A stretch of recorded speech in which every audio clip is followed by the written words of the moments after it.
Durante el 7 y el 8 de noviembre de 1610, en mitad de una plaza abarrotada por miles de personas, la Iglesia Católica celebró un sacrificio en nombre de su Dios, dando lugar a la mayor quema de brujas en la historia de España. Esta es la historia de las brujas de Zugarramurdi.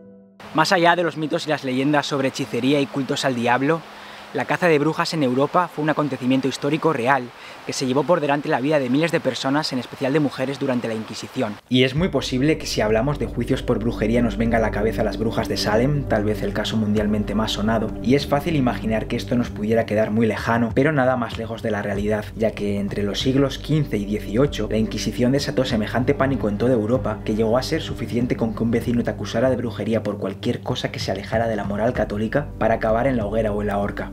Lamentablemente España no estuvo exenta y la Iglesia cometió actos muy crueles contra todo acusado por brujería, pero en especial sobre las mujeres de un pequeño pueblo de Navarra llamado Zugarramurdi, en el que concretamente me encuentro hoy. Pero en esta historia me gustaría ir por partes porque tiene varios protagonistas y también ramificaciones, así que comencemos por el que tal vez podría ser el inicio de todo. Una pequeña frase escrita en la Biblia varios siglos atrás que lo cambiaría absolutamente todo. Si recurrimos a la Biblia, concretamente al Éxodo capítulo 22, versículo 18, nos encontraremos con una frase que textualmente dice: «A la hechicera no dejarás que viva», acompañada en el versículo 20 por otra frase que reza: «El que ofrezca sacrificio a otros dioses excepto solo a Jehová, será muerto». Así que, tomándose muy en serio estos versículos, en 1326, el Papa Juan XXIII dictó que la magia era una forma más de herejía y que, por lo tanto, debía perseguirse con todo el rigor que los enemigos de Dios merecían. Un siglo más tarde, Inocencio VIII, también apodado como el Papa Vampiro, pero esta es otra historia, reafirmó las palabras de Juan XXIII y aquí comenzó la verdadera caza de brujas en Europa. Y es que este papa insistió en que todo el mundo tenía que estar muy atento a las brujas y llegó a decir barbaridades como que estas mujeres destruían cosechas, mataban a los niños que aún no habían nacido para después comerse los fetos, hundían barcos, eran amantes de Satanás y que había que denunciarlas para eliminarlas de la faz de la tierra. Así que vamos a explorar en detalle este pueblo y varios puntos de interés como son sus cuevas, mientras profundizamos en la historia de este lugar que creo tiene bastante miga.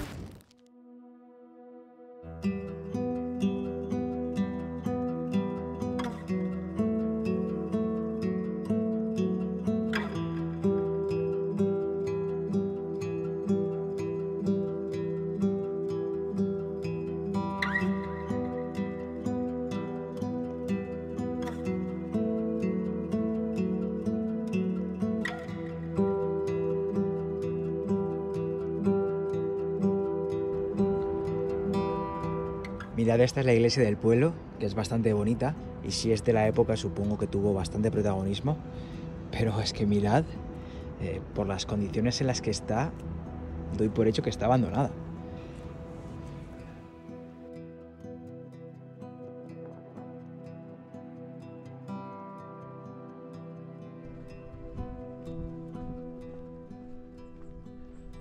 El pueblo es bastante pequeñito, pero como podéis ver es muy bonito. Muy casas típicas vascas, caseríos y demás. Y aquí me llama mucho la atención que, por ejemplo, a diferencia de Trasmoz, que sí que hace como más referencia, ¿no?, al tema de las brujas y demás, aquí sí que hay algún detalle y también muchos símbolos que creo que son para proteger las casas, pero en general es muchísimo más discreto que Trasmoz. Pero aquí tengo que añadir que Zugarramurdi concretamente no es famoso por su pueblo, sino por sus cuevas, que ahora las visitaremos, que es donde se hacían los ritos y, según la iglesia, el pacto con el diablo. Y es que Navarra en general durante aquella época debía ser la cuna de las brujas y de las misas negras.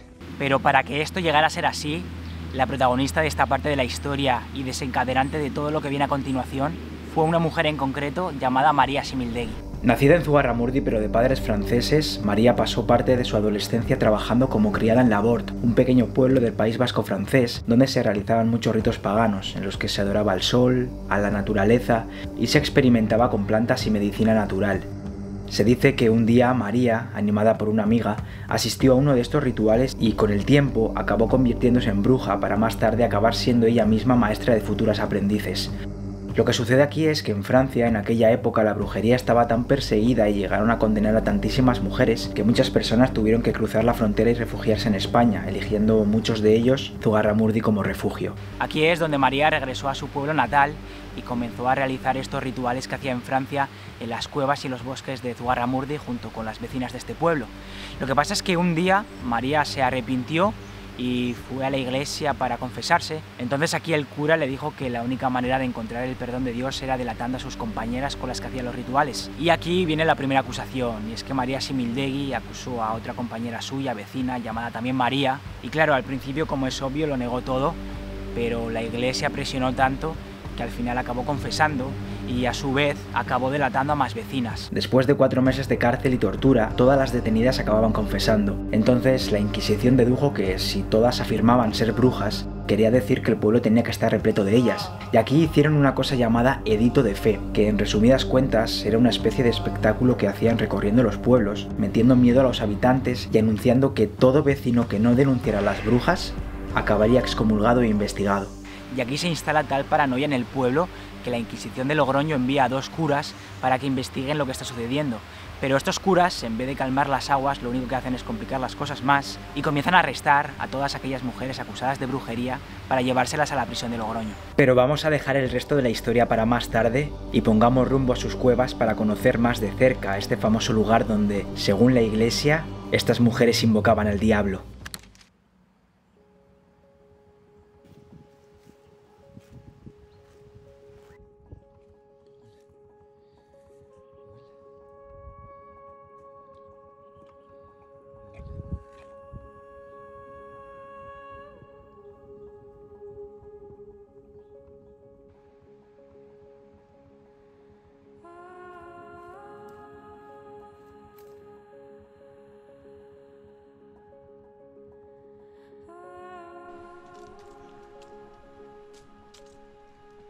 Pues en primer lugar voy a visitar el puente del infierno. Parece ser que hay varias ramificaciones, pero en realidad la ruta es circular y la mujer de la entrada me ha dicho que la ruta más o menos dura 1 hora. El sendero es relativamente sencillo y hay bancos y demás para descansar, así que bueno. Lo bueno de todo esto es que tenía reservada la entrada para las 10:30, que es cuando abren, y estoy absolutamente solo. Así que poder disfrutar de este sitio que es tan turístico solo me parece que es un regalo. Así que vamos a aprovechar.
Aquí hay como unas pequeñas grutas que no sé si serán accesibles o no.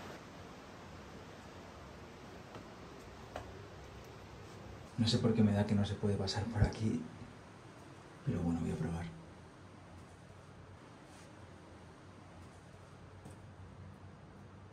Bueno, a ver, aquí me he motivado, pero la verdad es que esa mini cuevita era muy sugerente. Lo que pasa es que tenéis que tener en cuenta que este es un sitio turístico y que no van a dejar habilitado, pues imagino, accesos que sean peligrosos. Pero bueno, había que probar, había que probar. Los edictos de fe y las torturas cada vez más salvajes acabaron surtiendo el efecto deseado en la población, y los vecinos, aterrados y presionados, comenzaron a acusarse entre sí aunque no hubiera motivo alguno.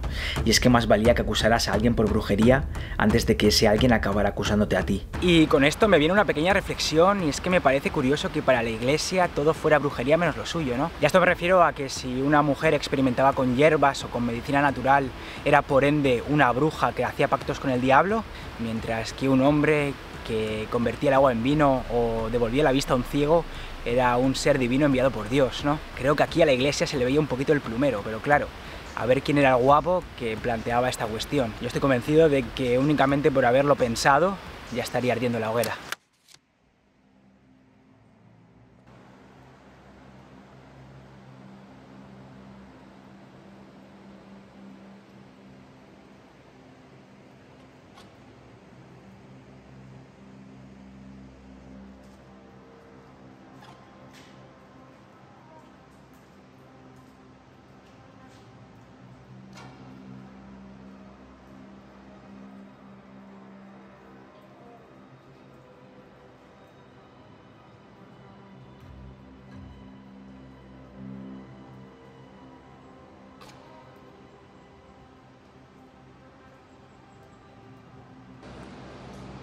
Mirad, esta es una de las cuevas donde hacían los aquelarres.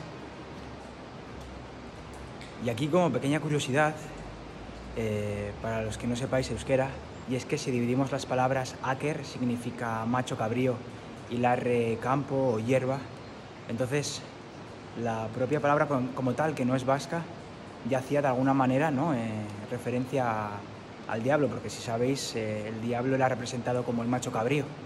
Entonces no sé si es casualidad o no, pero me parece bastante interesante.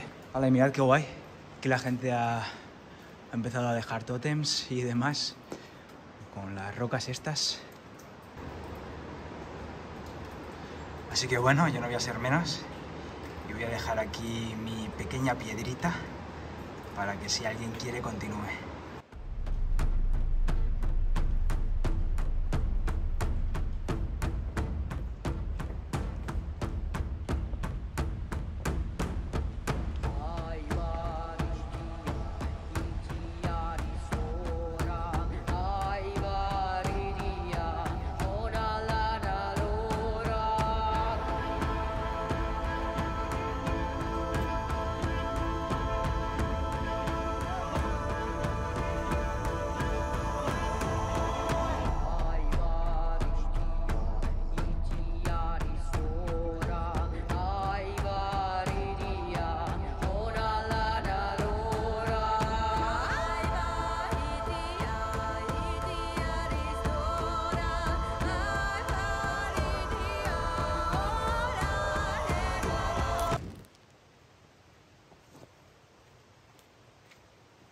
La verdad es que es una pena que estos túneles no sean un poquito más largos, porque invita a la aventura, pero bueno, como he dicho al principio, este lugar es bastante turístico y dudo que dejen ningún acceso que sea peligroso para la gente. Y lo que sigo flipando, de verdad, es que me encuentre absolutamente solo. Os prometo que este lugar es muy turístico, sobre todo las cuevas, y estoy pudiendo disfrutar de este sitio completamente solo. Así que muchas gracias, es una maravilla, la verdad.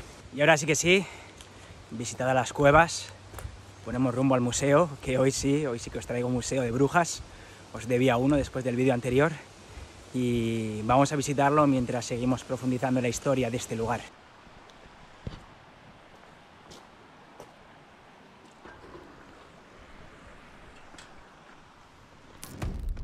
Solo en España hubo un total de 125.000 procesos sobre presuntas brujas, cifra oficial del Vaticano, y es que se había creado tal alarma social que los propios inquisidores no daban abasto en cuanto a recoger testimonios. Entonces aquí la Iglesia mandó a un nuevo inquisidor, Alonso de Salazar, tal vez el héroe de esta historia, a revisar lo que sus compañeros estaban haciendo. Entonces aquí Alonso de Salazar comenzó a mosquearse porque se empezó a dar cuenta de que sus compañeros no tenían pruebas suficientes como para poder incriminar a tanta gente y acabar con sus vidas. Pero lamentablemente en un primer momento nadie le hizo caso y aquí es donde tiene lugar la quema de brujas más grande de toda España. Este juicio comienza en Logroño el 6 de noviembre de 1610 con la procesión de la Cruz Verde, una procesión previa a los autos de fe y llamada así porque este era el símbolo de la Inquisición. Se dice que en la procesión caminaron unos 1000 clérigos de toda la región porque el asunto de estos actos era hacerlo espectacular para sembrar más miedo. Dicen también que aquel día Logroño se llenó de 30.000 personas que no querían perderse lo que estaba a punto de suceder, y es que ese día los presos, que eran 31, la mayoría de Zugarramurdi, recorrieron las calles detrás de los clérigos, a la vista de todos, hasta llegar a la cárcel donde pasarían su última noche. Al día siguiente, el 7 de noviembre, vestidos con sus sanbenitos, estos trajes con los capirotes que os dejo aquí en pantalla, todos los acusados fueron llevados a la plaza. Y aquí sucede algo muy curioso porque de esos 31 acusados no todos estaban vivos, pero aún así tenían que asistir y ser condenados. Y esto se debía a que muchos no aguantaban las torturas y morían antes de ser condenados. Entonces, para estos casos, y me parece bastante curioso, podían suceder dos cosas. La primera es que si conservaban tu cuerpo lo llevaban a juicio y lo condenaban, y en caso de que tuvieran que quemar tu cuerpo creo que es lo mejor que podía pasarte, ya que te quemaran muerto para evitarte el dolor. Pero en el caso de por lo que fuera no conservaran tu cuerpo, llevaban un muñeco en su lugar llamado efigie, al que si podían se le colocaba algo de pelo o un dedo o un hueso o algo que te perteneciera para poder ajusticiarte. Y esto, como he dicho al principio, era básicamente para meter miedo, ya que así hacían ver a los vecinos que vivo o muerto ibas a acabar ajusticiado y, si era necesario, quemado en la hoguera, y por ende imagino que irías al infierno. De los 31 condenados, 11 tenían que arder, aunque 5 ya habían muerto. De los otros 20 que no estaban condenados a muerte pero sí a cadena perpetua o al exilio, solo sobrevivieron 12 porque 8, aunque no estuvieran condenados a muerte, ya habían muerto por las torturas. Lo que sucede después de los asesinatos es que se generó, sí que había más miedo y más paranoia aún, y aquí la propia iglesia se dio cuenta de que a lo mejor sí que estaba sucediendo algo raro.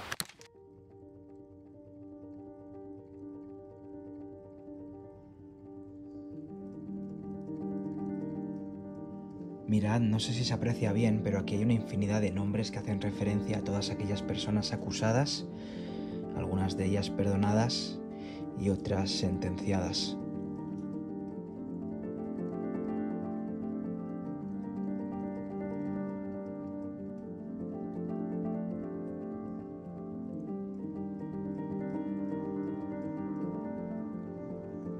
Esta es la indumentaria con la que entiendo las brujas del lugar hacían sus ritos.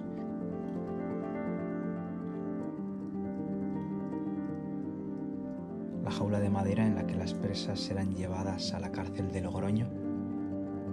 Y mirad, aquí me acabo de encontrar con uno de los salmos, y casualidad he buscado el 109, que si habéis visto el vídeo anterior recordaréis que es el salmo de la maldición, y efectivamente aquí está.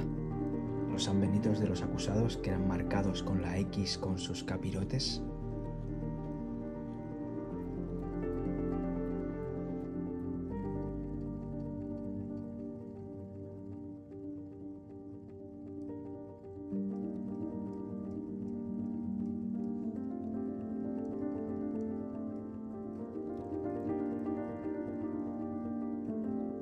Y mirad, aquí la cosa ya se empieza a poner turbia y podemos encontrarnos con varios instrumentos de tortura, que entiendo que son réplicas, no son originales, pero aún así impacta, la verdad.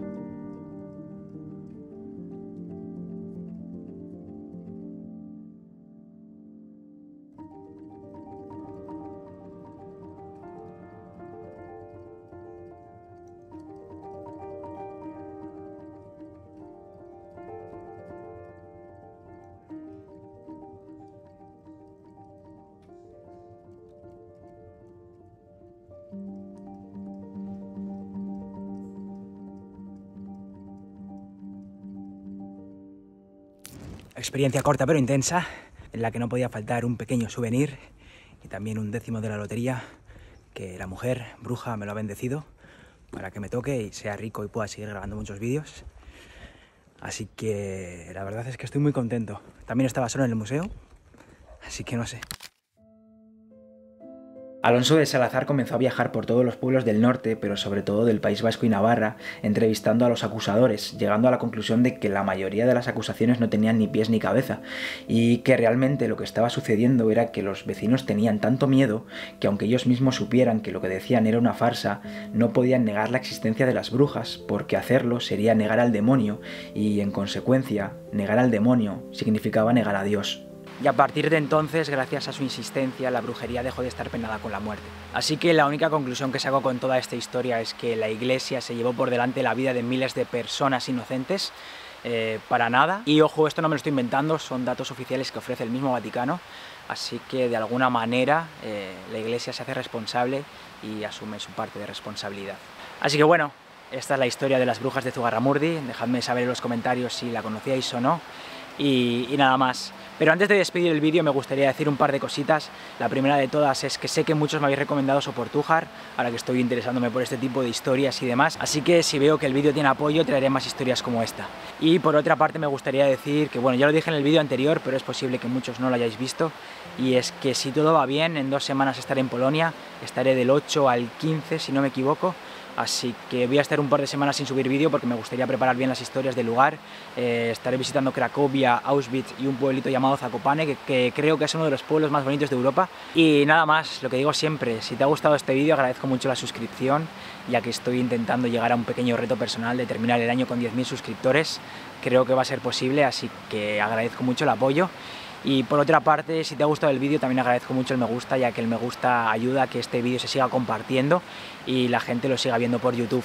Así que nada más, muchas gracias, he llegado hasta aquí y nos vemos en la siguiente aventura. Un abrazo.